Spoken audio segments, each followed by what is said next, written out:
بسم اللہ الرحمن الرحیم۔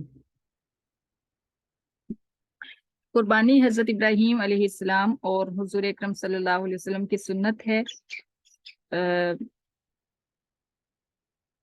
یہ اب سوال اور جواب کی صورت میں ہوگا۔ سوال پہلے سنیں گے کہ کسی نے سوال کیا کیا ان سے۔ قربانی کے بارے میں علماء سے تقریروں میں سنا ہے کہ سنت ابراہیمی ہے۔ ایک مولوی صاحب نے دوران تقریر فرمایا کہ سنت نبوی ہے، لہذا اس سنت پر حت الوسع عمل کرنے کی کوشش کرنی چاہیے، نہ کہ گوشت کھانے کا ارادہ۔ ایک آدمی مجمع سے اٹھا اور اس نے کہا، مولوی صاحب سنت ابراہیمی ہے، ہمارے نبی صلی اللہ علیہ وسلم کی سنت نہیں ہے۔ مولوی صاحب نے فرمایا، واقعی سنت ابراہیمی ہے، مگر ہم کو سنت نبی صلی اللہ علیہ وسلم سمجھ کر قربانی کرنی چاہیے۔ آدمی نے کہا، آپ غلط مسئلہ بتا رہے ہیں۔ 8 گھنٹے کی بحث کے باوجود وہ شخص قائل نہیں ہوا۔ برائے کرم اس مسئلہ پر روشنی ڈال کر ہمیں اندھیرے سے نکالیں۔ اس کا جواب انہوں نے دیا ہے کہ یہ بیکار بحث ہے۔ قربانی حضرت ابراہیم علیہ السلام کی سنت تو ہے ہی، جب ہمارے نبی صلی اللہ علیہ وسلم نے اس پر عمل فرمایا اور اس کا حکم دیا تو وہاں حضرت صلی اللہ علیہ وسلم کی سنت بھی ہوئی، دونوں میں کوئی تضاد نہیں ہے۔ قربانی کی شرعی حیثیت کیا ہے؟ ایک اہم عبادت اور شعائر اسلام میں سے ہے۔ زمانہ جاہلیت میں بھی اس کو عبادت سمجھا جاتا تھا، مگر بتوں کے نام پر قربانی کرتے تھے۔ اسی طرح آج تک بھی دوسرے مذاہب میں قربانی مذہبی رسم کے طور پر ادا کی جاتی ہے۔ مشرکین اور عیسائی بتوں کے نام پر یا مسیح علیہ السلام کے نام پر قربانی کرتے ہیں۔ سورہ کوثر میں اللہ تعالیٰ نے اپنے نبی کریم صلی اللہ علیہ وسلم کو حکم دیا ہے کہ جس طرح نماز اللہ کے سوا کسی کی نہیں ہو سکتی، قربانی بھی اسی کے نام پر ہونی چاہیے۔ دوسری ایک آیت میں اسی مفہوم کو دوسرے عنوان سے واضح فرمایا ہے، بے شک میری نماز اور میری قربانی اور میری زندگی اور میری موت اللہ تعالیٰ کے لیے ہے، اور جو تمام جہانوں کا پالنے والا ہے۔ حضرت رسول اللہ صلی اللہ علیہ وسلم نے ہجرت کے بعد ہجرت 10 سال مدینہ طیبہ میں قیام فرمایا۔ ہر سال برابر قربانی کرتے تھے، جس سے معلوم ہوا کہ قربانی صرف مکہ معظمہ میں حج کے موقع پر واجب نہیں، بلکہ ہر شخص پر ہر شہر میں واجب ہوگی، بشرطے کہ شریعت نے قربانی کے واجب ہونے کے لیے جو شرائط اور قید بیان کی ہے وہ پائی جائیں اس کے اندر۔ نبی کریم صلی اللہ علیہ وسلم مسلمانوں کو اس کی تاکید فرماتے تھے، اسی لیے جمہور علماء اسلام کے نزدیک قربانی واجب ہے۔ قربانی کس پر واجب ہے یہ ہم پیچھے پوری طرح سے ڈیٹیل سے پڑھ چکے ہیں کہ بچہ اور مجنون جو ہے اس کے علاوہ باقی سب ہر صاحب نصاب کے اوپر قربانی واجب ہے۔ اور اگلا سوال یہ ہے کہ قربانی صاحب نصاب پر ہر سال واجب ہے، تو اس کا بھی جواب ہم نے پڑھ لیا ہے کہ قربانی جو ہے ہر سال واجب ہے۔ اب جو ہے مزید سوال جواب کی صورت میں کچھ پوائنٹس آئیں گے۔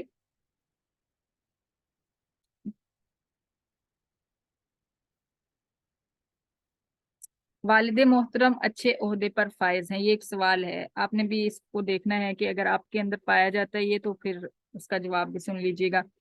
پہلی بیوی سے 5 بہن بھائی ہیں، جس میں 3 لڑکیاں بھی ہیں، جبکہ دونوں بھائی جوان اور ایک بہن برسر ملازمت ہے۔ سوتیلی ماں کی 2 چھوٹی بچیاں ہیں جو اسی گھر میں الگ الگ کمرے میں رہتی ہیں۔ والد محترم نے 2 بکروں کی قربانی کی اور دونوں بیٹے ایک بیٹی نے گائے میں حصہ لیا، جو کہ تینوں غیر شادی شدہ ہیں۔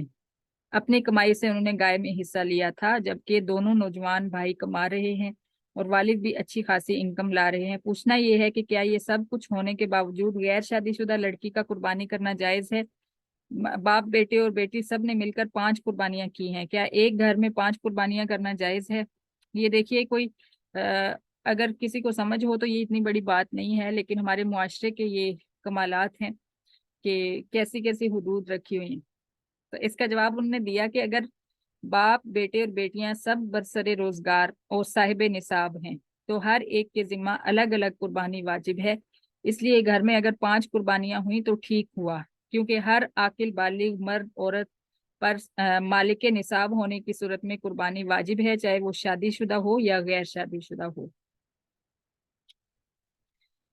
خانہ داری مشترک ہونے کی صورت میں بالغ اولاد کی طرف سے قربانی کرنا، اس کا جواب ہم پڑھ لیتے ہیں۔ کہ آپ کے والد کو چاہیے کہ آپ پانچوں بھائیوں کی طرف سے بھی قربانی کیا کریں، بلکہ پانچوں کی بیویوں کے پاس بھی زیورات اور نقدی وغیرہ اگر اتنی ہو کہ نصاب کی مقدار کو پہنچ جائے تو ان کی طرف سے بھی قربانیاں ہونی چاہیے۔ بہرحال گھر میں جتنے افراد صاحب نصاب ہوں گے ان پر قربانی واجب ہوگی، اور اگر کمانے کے باوجود مالک نصاب نہیں تو قربانی واجب نہیں ہے۔ کیا مقروض پر قربانی واجب ہے؟ یہ بھی ایک اچھا سوال ہے کہ جس کے اوپر قرض ہے کیا اس پر بھی قربانی واجب ہے؟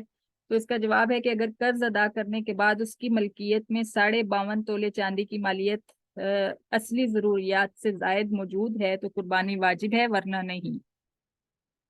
ٹھیک ہے، اور قربانی کے بدلے میں صدقہ خیرات کرنا یہ ہم نے پیچھے پڑھ لیا ہے۔ پھر ایک بار پڑھتے ہیں کہ اگر قربانی کے دن گزر گئے، ناواقفیت یا غفلت یا کسی عذر کی سے قربانی نہ کر سکا، جیسا کہ ہو سکتا ہے ہم میں سے کئی لوگ ایسے ہوں جن کو پہلے ان مسائل کا نہیں پتا تھا اور وہ صاحب نصاب تھے، انہوں نے قربانیاں نہیں کی، تو اب وہ کیا کریں؟ اس کے لیے یہ ہے کہ اگر قربانی کے دن گزر گئے، ناواقفیت یا غفلت یا کسی عذر سے قربانی نہیں کر سکا، تو قربانی کی قیمت فقراء اور مساکین پر صدقہ کرنا واجب ہے، لیکن قربانی کے 3 دنوں میں جانور کی قیمت صدقہ کر دینے سے یہ واجب ادا نہ ہوگا، ہمیشہ گناہگار رہے گا، کیونکہ قربانی ایک مستقل عبادت ہے، جیسے نماز پڑھنے سے روزہ اور روزہ رکھنے سے نماز ادا نہیں ہوتی، زکوٰۃ ادا کرنے سے حج ادا نہیں ہوتا، اور ایسے ہی صدقہ خیرات کرنے سے قربانی ادا نہیں ہوتی۔ رسول کریم صلی اللہ علیہ وسلم کے ارشادات اور تعامل اور پھر اجماع صحابہ اس پر شاہد ہیں۔ صاحب نصاب پر گزشتہ سال کی قربانی ضروری ہے؟ جی، ایک سوال ہے، کیا صاحب نصاب عورت پر پچھلے سالوں کی بقر عید کی قربانی دینی ضروری ہے جبکہ وہ ان سالوں میں صاحب نصاب تھی؟ اگر ضروری ہے تو ایک بکرے کی قیمت انہوں نے جو پرانے زمانے کی لکھی ہوئی ہے وہی میں آپ کو بتاتی ہوں، پھر آپ ایسٹیمیٹ کر لیجئے گا کہ بکرے کی قیمت 500 اگر اوسط قیمت طے کر لیں تو ہر سال کی اتنی ہی رقم کسی غریب کو یا مدرسے یا مسجد کس کو دیں؟ بکر عید کی قربانی واجب ہے یا سنت موقدہ؟ تو اس کا جواب انہوں نے دیا کہ اس کے ذمہ قربانی واجب ہے، اور اگر قربانی کرنا ہی ضروری ہے اس کی رقم دینا جائز نہیں، لیکن اگر قربانی نہ کی ہو تو جتنے سالوں سے قربانی واجب تھی اور ادا نہیں کی تھی ان سالوں کا حساب کر کے ایک حصہ کی قیمت جتنی بنتی ہے وہ رقم ادا کرے، اور یہ رقم کسی فقیر پر صدقہ کرنا واجب ہے۔